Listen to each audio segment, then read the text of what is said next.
Alors nous sommes au marché de Noël avec Alain Fontanel, premier adjoint au maire et coordinateur de cette manifestation Strasbourg, capitale de Noël. Comment allez-vous? Ouais, très bien, le marché de Noël est lancé, tout va bien. Mais justement, c'est plutôt bien lancé, j'ai essayé de traverser les allées. C'est bon, il y a déjà pas mal de monde. C'est bon, il y a beaucoup de monde, les gens sont contents, les innovations autour de l'authenticité, la tradition, les chants de Noël, tout ça passe bien et donc je crois qu'on aura une belle édition. Bon, J'espère. quand on vous dit que ce marché de Noël est le meilleur marché de Noël par CNN Level, voilà, c'est une satisfaction, c'est une grande fierté. Oui, c'est une grande fierté, évidemment. C'est le résultat d'un travail collectif avec les commerçants, avec la ville, avec beaucoup d'acteurs associatifs aussi qui participent à cet événement.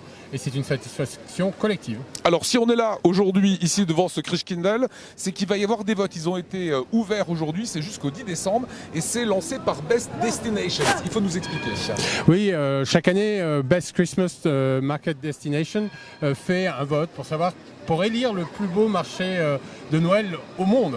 Et je pense que c'est important pour Strasbourg. On a déjà beaucoup de distinctions. On est d'abord capitale de Noël, c'est reconnu. Le Figaro nous a reclassé premier marché de Noël en France il y a quelques jours. CNN Travel, premier marché de Noël au monde. Et là, il y a une dimension ludique. Il faut y aller, il faut soutenir Strasbourg, il faut voter pour avoir cette reconnaissance supplémentaire. Voilà, alors il y a l'adresse tout simplement qui va s'afficher, c'est la magie de la télé. Hein. Là, actuellement sur votre écran, donc vous y allez, vous votez. On a vu l'an dernier, il y avait Zagreb qui avait été en tête, Colmar qui était pas trop mal, il y avait Vienne aussi.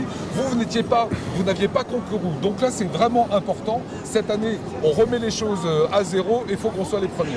Les compteurs à zéro cette année, on a eu des discussions avec les organisateurs, il ne faut pas le cacher. Il y avait des doutes sur certains votes, des petites villes qui avaient énormément de votes et on sait qu'aujourd'hui, il est possible de trouver des votes très loin de gens qui ne voient pas du tout le marché de Noël. Et donc là, ils nous ont donné des garanties. La concurrence va être féroce, mais elle va être équitable, nous ont-ils dit. Et donc il faut jouer le jeu. Maintenant qu'on a des garanties, on y va et on espère bien sûr gagner. Dernier petit point, puisque voilà l'adresse, allez-y, allez voter pour la ville de Strasbourg. Si on redevient le premier, numéro 1, qu'est-ce que ça apporte en termes d'image, en termes de marketing pour les touristes? C'est de la reconnaissance, bien sûr. C'est une de plus, parce qu'on l'a évoqué, il y en a déjà pas mal. Et puis, c'est une manière pour nous de tenir notre rang. Ouais, il y a un peu de fierté, un peu de chauvinisme. On est content d'être alsacien, on est content d'être à Strasbourg et d'avoir une pépite comme celle-là. Et on défend une histoire aussi. C'est presque 450 ans bientôt que ce marché de Noël existe.